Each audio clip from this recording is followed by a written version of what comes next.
It sounds like a no-brainer. Study after study says texting while driving sharply raises the odds of you causing or being the victim in an accident. And yet the only legislation Florida lawmakers could agree on this year would essentially only require that teens learning to drive be educated on the dangers we just described. We're joined right now live by Delray Beach Democratic State Senator Maria Sachs. Senator, thank you for being with us.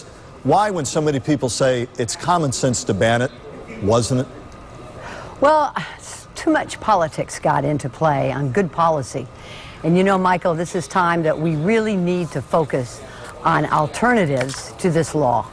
Unfortunately, it hasn't passed in the last 3 years, and we need to do something about it quickly before more teens become distracted and cause accidents. Well, boil it down. You say politics. This is also something that's been an issue in 32 other states that have banned texting while driving. Florida's one of the few, we're told, that does not have any teeth in such laws. But what are the politics? I mean, what fundamentally is the argument that people have about why we should not ban texting while driving when every study shows that we should to avoid accidents and fatalities? Well, what they say, those who oppose the new law that we tried to pass, is that it's government interference with people driving in their cars. But you know what? Every time somebody walks into a car, turns it on, and begins to drive on our roads, then that's everybody's concern. But, Senator, did they not listen to the argument? We wouldn't have seat belts, we wouldn't have airbags, we wouldn't have meat inspections if you use that kind of logic. I mean, at what point does that argument impress anybody, or apparently, I guess in this case,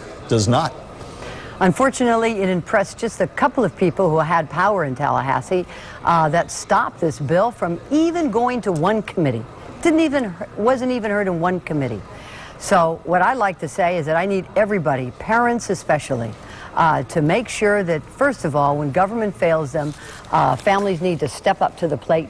They need to make sure that they are a good role model and don't use cell phones themselves or texts while they're in the car. And second, parents need to contact their state legislators to make sure they listen to them next time, so that Florida is not one of the few states. There are 32 states that have banned this. We're one of the very, very few that has not taken a step towards banning texting. Senator Maria Sachs, thank you so much, the Democratic State Senator from Delray Beach, for being here and talking about a topic of concern to everybody. We'll see what happens with the grassroots effort you described. Thanks again. And she brings up Thank you very much. Very good point, that even before it gets to the point of it being banned, at least be the role model for the child, because, you know, they see the parents doing it. I mean, what's the incentive to not? Absolutely vital, and I think that's where she said it has to begin there and then talk legislators. Yeah.